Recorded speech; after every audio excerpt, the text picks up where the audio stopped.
Muchas bendiciones para todos. Aquí estamos dándole comienzo a una nueva materia, la última materia que vas a vivir con nosotros este año, que estamos compartiendo la Escuela Profética Emuná.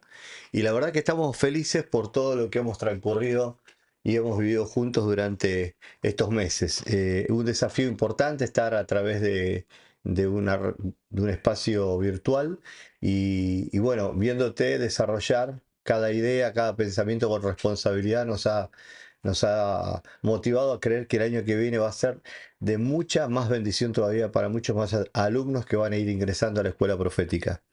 Y bueno, en esta materia que vamos a compartir hoy, evangelismo profético, le vamos a animar a cada uno de ustedes a que dispongan su corazón, como siempre lo hacen, pero para ser impartidos por un fuego de autoría espiritual para participar en esta gran comisión y en esta gran tarea que tenemos los creyentes de compartir el Evangelio del Reino. Y bueno, para entrar en tema, vamos a hacer algunas eh, descripciones de lo que significa el evangelismo. Vamos a interpretar algunos conceptos que son importantes para nosotros. Yo tengo un pensamiento, amados. Creo que en cierta medida hay que redefinir algunos conceptos, ya que nosotros venimos de tradiciones también que muchas veces nos impiden poder comprender las temporadas y el tiempo presente, ¿sí? Entendiendo que tenemos un Dios que está hablando en el ahora, que se está moviendo y hablando en este tiempo, tenemos que interpretar como gente profética el corazón, el pensamiento de Dios, la voz del Espíritu. Es una voz direccional, una voz que nos va guiando en el camino, en este tiempo y en este escenario profético que estamos viviendo. Cuando me tocó estudiar a mí, que era un joven casi adolescente en el seminario, y pude leer diferentes escritores, para que vos tengas una idea, hay un ministerio que se llama Llamada de Medianoche, es un ministerio americano. Ellos tienen varios libros que hablan de tiempos finales, ¿no? Y presentan cómo va a ser el escenario antes que Cristo venga, cuáles son las señales y todo.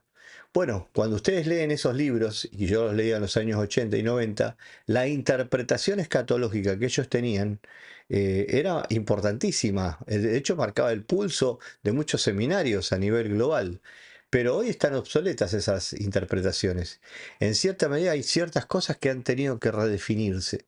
Bueno, en las misiones pasó exactamente lo mismo. Nosotros en el seminario estudiábamos misionología y nos enseñaban cómo hacer las misiones, cómo hacer el trabajo transcultural fuera de nuestra cultura, y muchos de los conceptos de la misionología de los años 60, 70, 80 y hasta 90 quedaron obsoletos para una nueva etapa del evangelismo. Claro, a todo esto incluir que estamos en una era virtual, que estamos en una era de comunicaciones como nunca la pensamos, donde el mundo está globalizado en todos los aspectos, en lo económico, en lo cultural, en la comunicación. Entonces, hoy claramente estamos proyectados inexorablemente a los cambios continuos de lo que Dios define como tiempos finales, de aceleración de los procesos, y nosotros por eso tenemos que estar muy, muy sensibles para escuchar la voz del Espíritu y escuchar los diseños de cómo hacer la tarea, sin perder, y esto que quede claro, sin perder las bases fundamentales de la fe, pero entendiendo que los métodos pueden ir cambiando. Entonces, lo que vamos a hacer en esta materia es poder tener como una visión del evangelismo general, pero también le vamos a ir dando ciertas definiciones que a ustedes les van a ayudar muchísimo. ¿Por qué?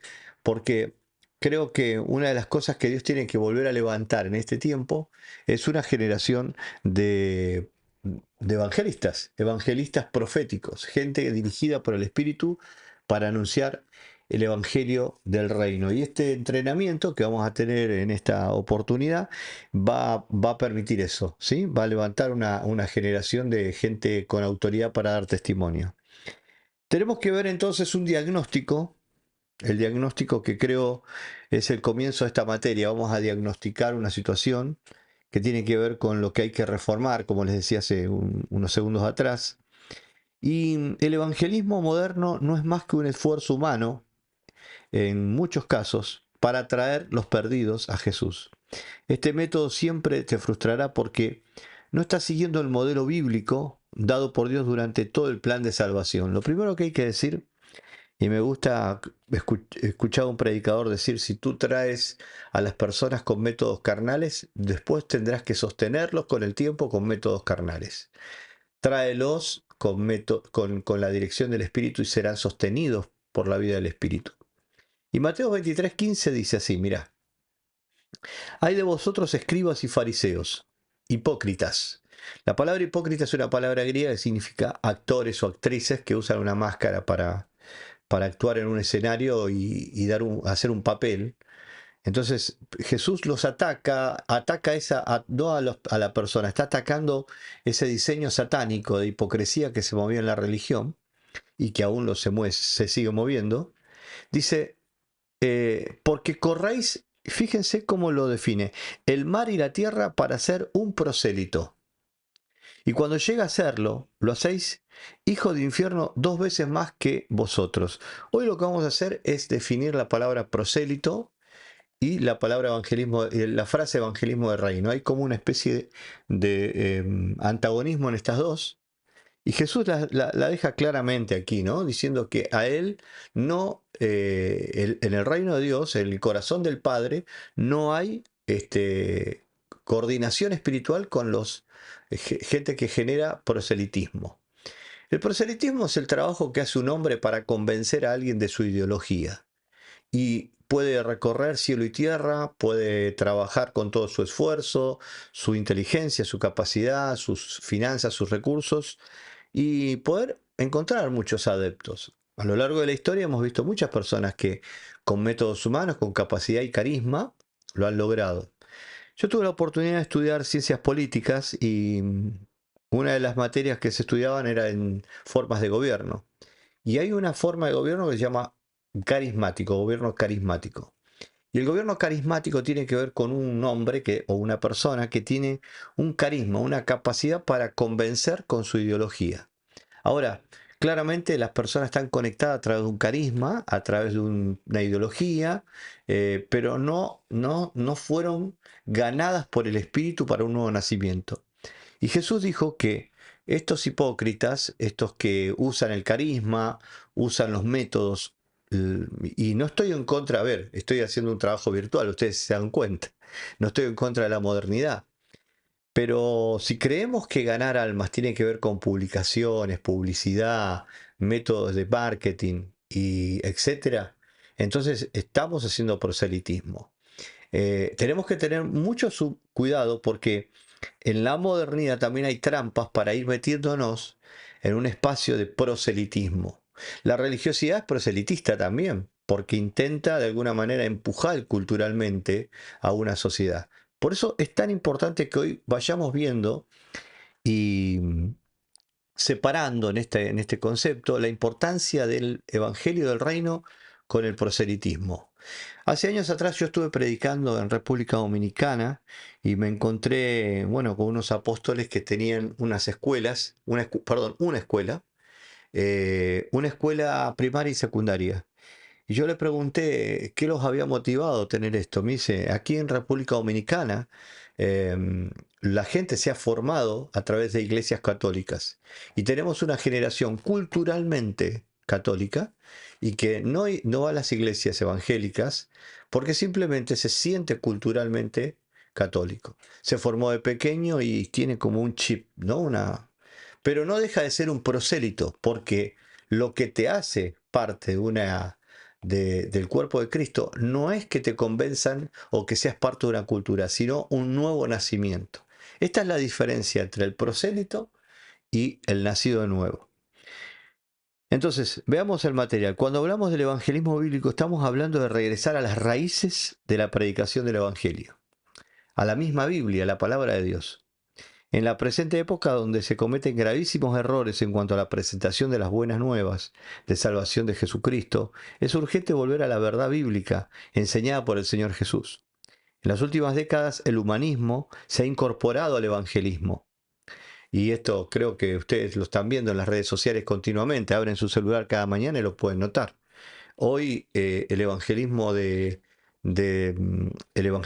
psicológico, y no estamos hablando en contra del proceso psicológico o de sanar una persona o atenderla emocionalmente, pero entender que todo pasa por ahí para ganar a alguien, estamos, para llevarlo al conocimiento del Evangelio del Reino, estamos errando el blanco, ¿sí? El humanismo no es la forma de ganar a alguien para Cristo.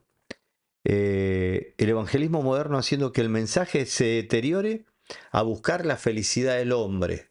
Creo que nosotros lo hemos vivido en los años 90, donde yo me inicié como evangelista de una manera eh, bastante particular. Hemos visto el Jesús te sana, el Jesús te hace milagros, el Jesús te quiere bendecir.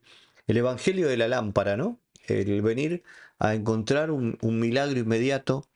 Y eso ha acrecentado como una ola, ha acrecentado en estos tiempos modernos y tenemos que ir viendo que estas cosas no son el Evangelio del Reino. Entonces, la fe que salva y la fe falsa están en un contraste continuamente, ¿sí? Nosotros tenemos como nombre para esta escuela profética Emuná. La palabra Emuná, yo esta mañana estaba pensando en ello, Emuná significa caminar sobre la palabra obedeciéndola. Con lo cual, cuando una persona tiene una emuná, una revelación del reino de Dios, no es simplemente que creyó, ahora se conecta a un estilo de vida y se transforma a través de una fe, pero una fe que se empieza a encarnar y se empieza a practicar. No es simplemente una fe mágica o positivista o simplemente qué bueno que ser evangélico, qué lindo es llegar el domingo a conocer una comunidad que tiene buena onda. No, no. Yo creo que no pasa por ahí y creo que muchas personas hoy escogen iglesias y escogen lugares de reunión no en el concepto de la fe, sino en el concepto de donde yo me sienta feliz, donde yo me sienta cómodo, donde yo tenga buenos amigos. Y que es parte, sí, es parte, es como la consecuencia, pero lo primero es saber que yo estoy escuchando el Evangelio del Reino y que me estoy nutriendo de la palabra de Dios y que estoy creciendo espiritualmente en ese lugar que yo he escogido o esos pastores que Dios ha puesto en mi vida para bendecirme. Entonces, en la fe esta de este contraste se buscan las decisiones y hacer a los perdidos repetir una oración. Después de esto se declara salvo. Esta fórmula mágica ha sido la fórmula que han usado todos los evangelistas.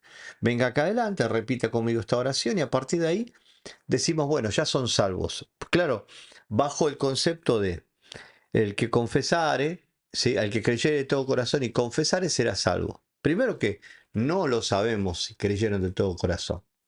Hay un libro que leí hace años atrás, también en los 90, de un evangelista llamado Stephen Hines, y hay un capítulo de su libro que se llama Estafadores del altar, y el Espíritu Santo le mostraba a él que en el altar había muchas personas que lloraban por sus necesidades, pero nunca por Jesucristo. No lloraban por la necesidad de conocer a Dios o de ser salvos, sino por necesidades, digamos, materiales, emocionales, egoístas.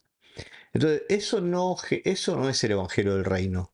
Ese no es el Evangelio del Reino el que queremos ver en este tiempo. Nosotros estamos bregando en esta hora de reforma profética para que haya un evangelismo y evangelistas que se animen a predicar un evangelio que vaya de espíritu a espíritu. La fe histórica. Esto se refiere a las personas que creen en los hechos históricos de la Biblia y eso es todo. Acá hay otro concepto de la falsa fe, de la fe histórica, ¿sí? Esto se refiere a las personas que creen en los hechos históricos y nada más. La persona que no pasa a creer más allá de lo que la Biblia dice sobre la fe en Jesús no alcanza a llegar a la fe y a la conversión verdadera. La persona que cree meramente en la Biblia tiene la clase de fe que se llama fe histórica, que tiene raíz en solo creer en la Biblia. Y quiero que preste atención porque no estamos diciendo que no estamos sostenidos en la palabra. Preste atención a esto. La debilidad de la fe histórica es que no te puede salvar. Los demonios caídos tienen esta clase de fe, pero no son salvos. La Biblia dice, tú crees que Dios es uno, bien haces, también los demonios creen y tiemblan. Jesús reprendió fuertemente a los fariseos cuando dijo, escudriñad las escrituras porque a vosotros os parece que en ellas tenéis la vida eterna, y ellos son los que dan testimonio de mí, y no queréis venir a mí para que tengáis vida. Quiero que observen el tema de la fe histórica. He conocido mucha gente que ha pasado por los testigos de Jehová, por los mormones, por la iglesia católica, por la iglesia evangélica. Se saben todas las Biblias. Es más, se han vuelto estudiantes de religiones, se han vuelto casi idólatras en este concepto. De todo lugar sacan, se han vuelto tan relativistas que le encuentran cosas buenas a todo. Y resulta que una persona de esas características, que solamente cree lo que lee, cree lo que analiza, cree lo que piensa, se vuelve una persona de fe histórica. Jesús reprende esto porque no hay revelación, solamente hay un conocimiento intelectualismo, hay un pensamiento de lo que yo leí, lo que yo sé, pero no se te ha revelado. ¿Vieron lo que leímos aquí? Jesús reprendiendo a los fariseos. Ustedes creen en las escrituras, se las saben de memoria. Estamos hablando de gente que se sabía la Torá de memoria desde los 5 años. Bueno, claramente los discípulos de Jesús no eran ese tipo de personas. Por eso ellos pudieron seguir a Jesús en una dimensión de revelación del reino. Número 2. La vida eterna y la salvación completa vienen solamente mediante una experiencia personal con Jesucristo y de ningún otro modo. No puede ser salvo leyendo y estudiando la Biblia y creyéndola. El propósito de la Biblia es moverte más allá de una manera de creencia en sus palabras. El verdadero propósito de la Biblia es llevarte a un encuentro cara a cara con el autor de la Biblia, Jesús mismo. Tú puedes saber mucho de la Biblia sin conocer a Cristo mismo.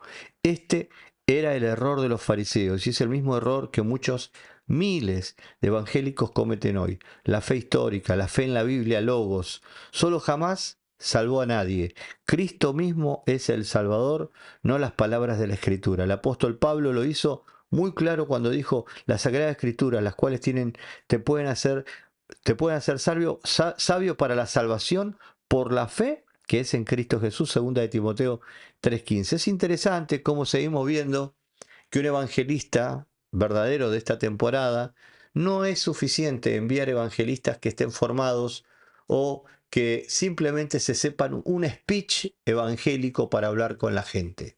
Creo que tenemos muchos de esos evangelistas que salen a repetir como si fuera un loro, que está repitiendo lo que escuchó, lo que leyó, lo que aprendió de algún profesor, pero que no lo ha hecho personal. Entonces es tan importante que comprendamos que el Evangelio del Reino se revela y se va a revelar a través de una generación que tiene una fe revelada en su propia vida. Número 3, otra clase de fe falsa es la fe milagrosa. Cuidado con esto, acá estamos entrando en otro terreno que puede quizás golpear un poquito sensibilidades, pero no queremos ofender a nadie ni hablar mal de nadie, queremos orar para que esa reforma continúe dentro del cuerpo de Cristo, porque sabemos que viene un gran avivamiento y una gran cosecha para esta temporada en nuestras iglesias, naciones, ciudades, ¿sí? Así que veamos esta clase de fe que se sigue, digamos, infiltrando. Hoy estaba leyendo esta mañana en mi devocional a Judas, cuando hablaba de que, vieron que en el capítulo 1 de Judas, Judas está hablando sobre los falsos profetas y da diferentes ejemplos, y él explica que estos salen de nosotros, están dentro de la iglesia. Es decir, que hay una generación que está contaminada dentro de las filas de lo que llamamos iglesia y tenemos que estar muy atentos para que esto no alcance la próxima generación. ¿Qué quiere decir? A los jóvenes, adolescentes, a nuestros hijos, a los hijos de nuestros hijos. Necesitamos tener claridad en este asunto, fortalecernos en la fe, fortalecernos en la palabra y poder levantar una generación de autoridad espiritual para evangelizar. Veamos esta clase de fe milagrosa, esta clase de evangelistas que salen con esta fe milagrosa. Esto describe a aquellos a los que se les ha hecho milagros o se les ha contestado oración y por eso creen ser salvos.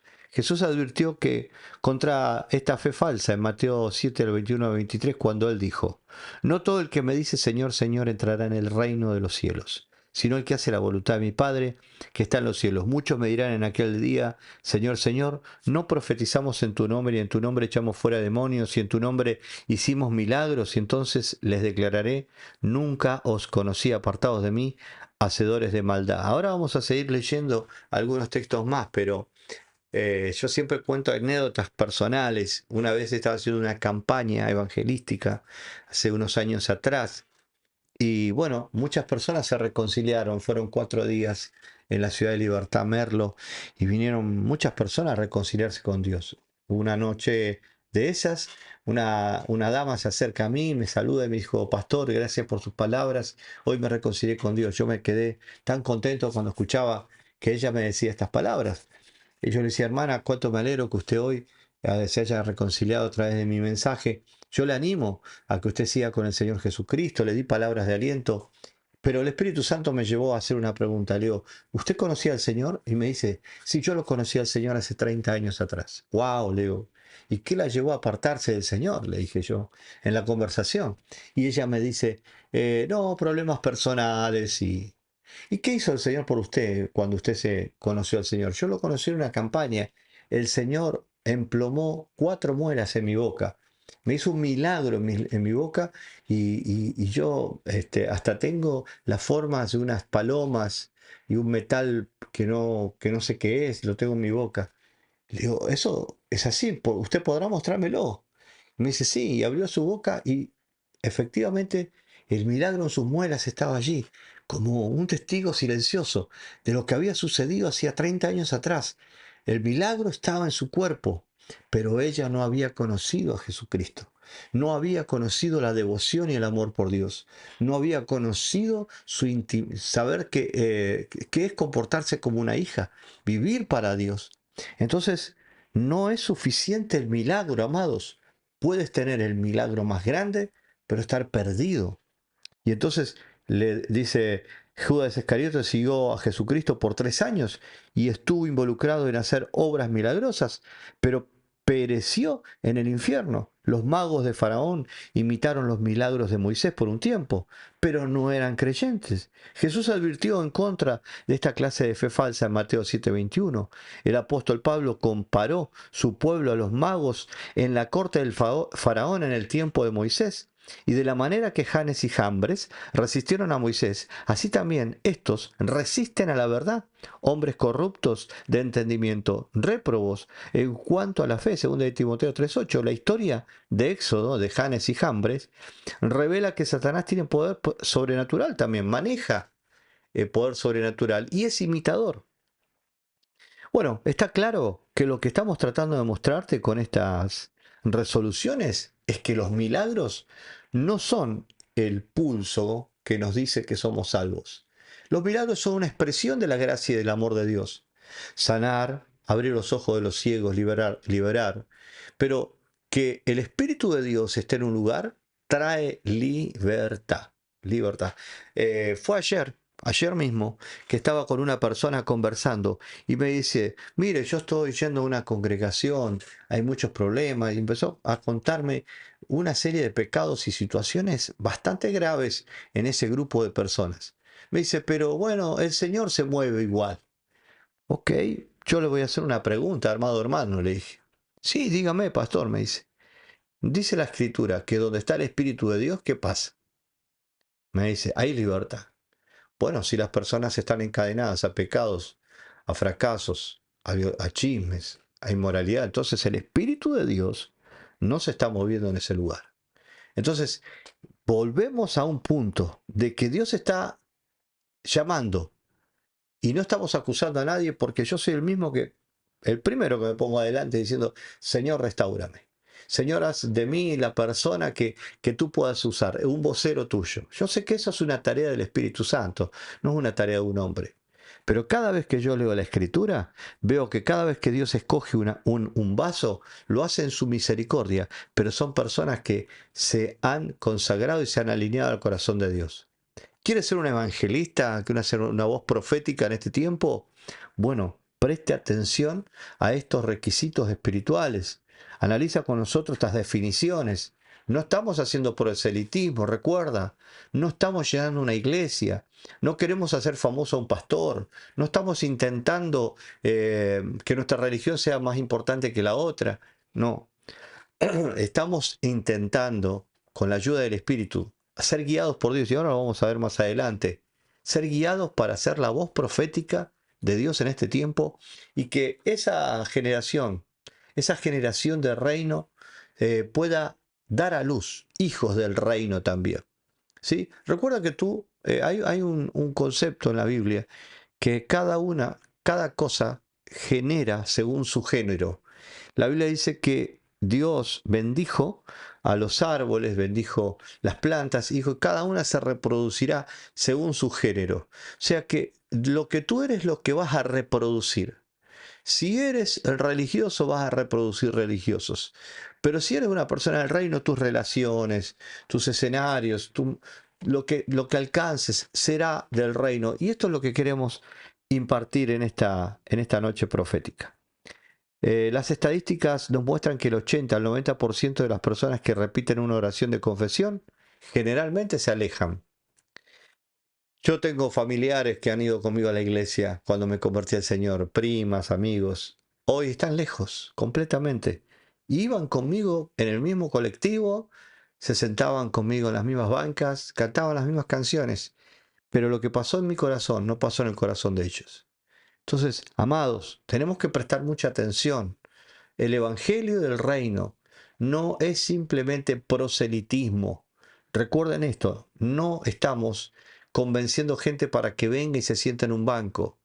Eso es parte, es parte. Pero el Evangelio del Reino es una tarea sobrenatural, espiritual, que llega al espíritu del hombre y nace de tu espíritu para llegar al espíritu de aquel que queremos ganar para el reino. El evangelio moderno está fallando porque se está buscando llenar iglesias de cualquier forma, dejando de lado la palabra de Dios para pasar a confiar en los métodos humanos. Al evangelizar bíblicamente aprenderás el principio bíblico olvidado de evitar el intelecto en lugar de argumento y hablar directo a la conciencia en lugar del conocimiento del bien y mal, como lo hizo Jesús. En esto del evangelio profético, entendemos que la voz espiritual debe ir a la conciencia del hombre, como decía eh, Charles Spurgeon. Antes de presentar al precioso Salvador Jesucristo, encárgate de sondear las conciencias hasta lo más profundo y hasta que no veas evidencia de dolor por el pecado, no presentes la llave salvadora que es Jesucristo. Qué tremendo, ¿no? ¿Qué tipo de evangelista teníamos en el siglo XVIII, en el siglo XVII? Personas que no regalaban el evangelio.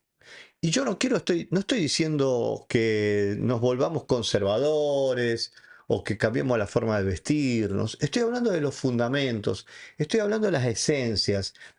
Tráteme de entender, estoy hablando de cosas que tienen que ver con la esencia espiritual. La Biblia dice en Romanos 1:16, porque no me avergüenzo del Evangelio, porque es poder de Dios. Fíjense que Pablo dice que es poder de Dios. No es conocimiento, no es intelecto, no es una ideología, es poder de Dios para salvación a todo aquel que cree.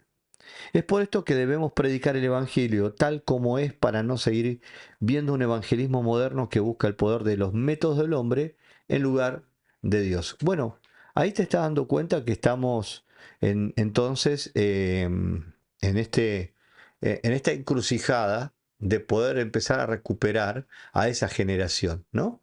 Que está antagónica, ¿no? Con el Evangelio del Reino, con el proselitismo. Pero otro punto clave acá es que aquel que va a hacer, el que va a evangelizar y el que va a hacer una voz profética, tiene que tener un corazón de siervo líder. Y ahora lo vamos a ver rápidamente porque lo hemos puesto en este material.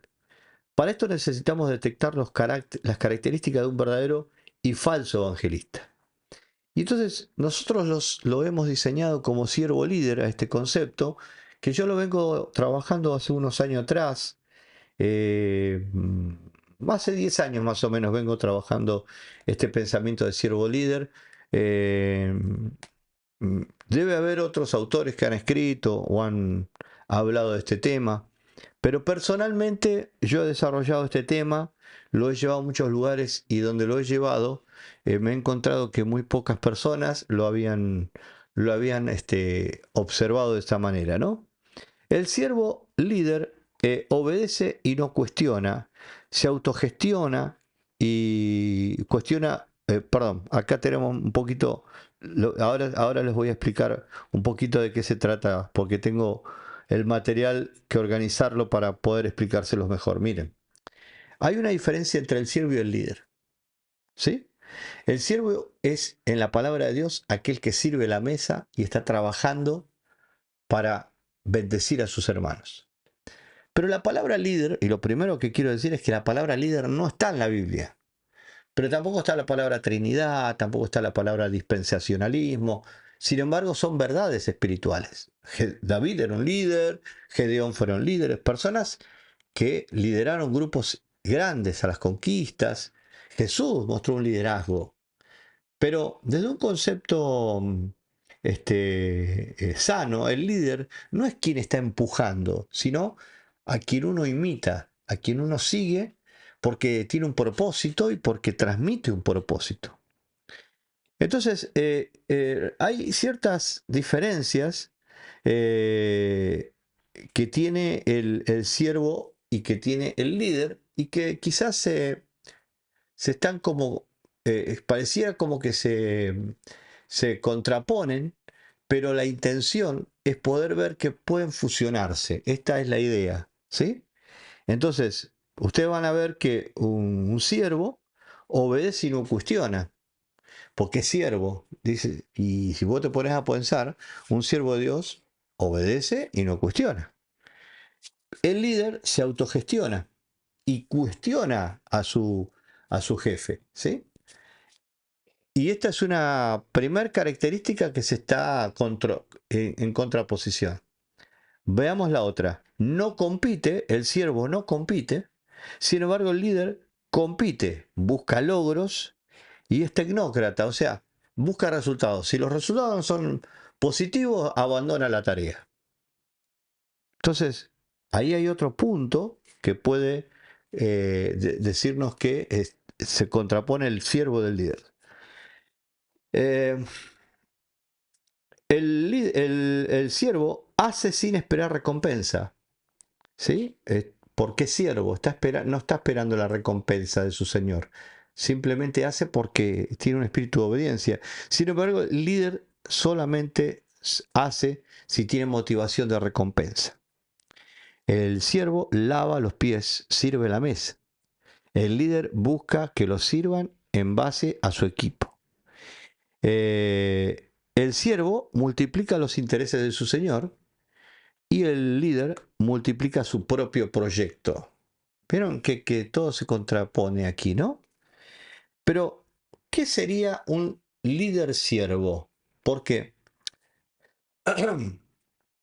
a lo largo de mi observación personal, he visto que la iglesia ha tenido siempre como antagonismos. O nos vamos a la derecha o nos vamos a la izquierda. Pero no encontramos el equilibrio. Y por muchas décadas y siglos hemos tenido una iglesia casi sin participación social. Y en este último tiempo, en estos últimos, vamos a decir, 50 años, hemos tenido una iglesia de participación social, pero también de exitismo y de logros personales que se fueron al otro extremo, ¿no? De la autocomplacencia, del orgullo. Entonces, ni una cosa ni la otra, estar completamente desdibujado, desconectado de la sociedad, a estar completamente posicionado y enorgullecido de una cúspide de gloria personal. Ninguna de esas dos. Entonces, ¿de qué se trata el siervo líder? ¿El líder siervo? El líder siervo obedece y sugiere. Tiene esas dos características. Obedece, porque tiene corazón de siervo, y sugiere también, porque es líder. Número dos, es un tecnócrata no competitivo, no pisa cabezas. ¿Qué quiere decir esto?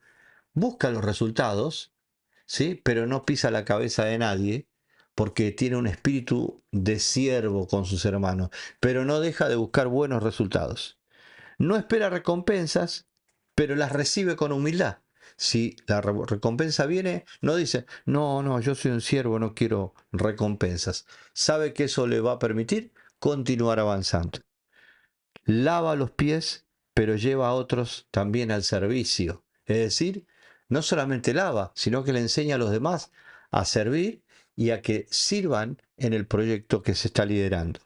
Y finalmente el siervo líder multiplica el proyecto de su Señor como propio. Claramente trabaja con el proyecto involucrado, pero lo hace con un concepto. Lo hago para el Señor, para el Rey de Gloria, pero también es como si fuera mío. Lo cuida como algo personal también. Entonces, ahí vemos que este tipo de líder siervo es el que se tiene que levantar en esta generación de evangelistas que van a ser los que van a ser la voz profética para liderar frente a esta generación que cada vez necesita más de este perfil de líderes. Recuerden que estamos mirando definiciones en esta primera etapa de cosas que se han perdido dentro de la iglesia. Hemos visto recién lo que significa la diferencia entre el evangelismo de reino y el proselitismo. Algo que hay que recuperar es el evangelismo, la voz de reino. Pero otro es que el que lleva este mensaje tenga un corazón de líder siervo, porque claramente este evangelismo para esta época necesita un perfil de hombre y de mujer de Dios que realmente en el escenario se pueda mover. Un escenario que hoy cada vez más carece de líderes sólidos. Está desdibujado completamente el liderazgo a nivel global. Los presidentes, los comunicadores, ya no hay verdaderamente, antes yo me acuerdo cuando era chico, había personas a quien uno podía seguir, pero hoy hemos perdido completamente esa brújula, se han perdido esos valores en esos líderes que deberían estar sirviendo a nuestra sociedad. Bueno, le toca a la iglesia levantar a esta generación.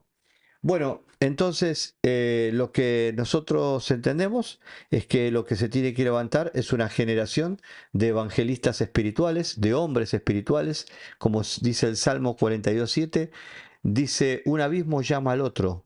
Solamente el llamado de un abismo puede lograr que otro abismo responda. Lo superficial no puede descender a los abismos ni penetrar jamás a las partes más hondas, ya que lo profundo solo responde a lo profundo. Solo lo que procede de lo más íntimo de nuestro ser puede lograr una respuesta íntima. Cuando escuchamos un mensaje, lo único que conmueve nuestro interior es lo que proviene del interior del que habla. Si no sale nada de lo profundo de su ser, la ayuda que recibiremos es superficial. Y hace un minuto atrás escuchábamos a alguien que decía, si escuchas un mensaje que va directo a tu carne, no lo recibas porque va de carne a carne.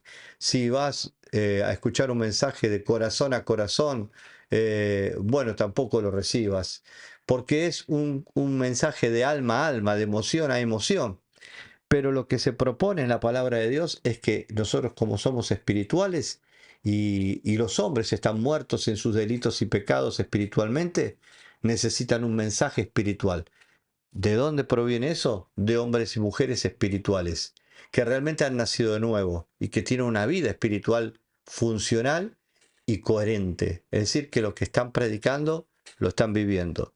En esta primera parte hemos visto entonces algunas definiciones que nos han ayudado a entender cuál es el perfil de aquel evangelista profético que Dios va a levantar en este tiempo. Espero que tú seas esa persona y que te empieces a alimentar de estos principios y a comprender que no es un ataque a nadie, sino es que personalmente tenemos que ir forjando en nosotros ese cambio, porque Dios está buscando adoradores que le adoren en espíritu y verdad, personas a las cuales Dios pueda depositarle en confianza su unción para este tiempo. Lo hizo con hombres en la antigüedad, levantó hombres y mujeres para usarlos en diferentes épocas. La iglesia tuvo tremendos avivamientos con hombres y mujeres de Dios.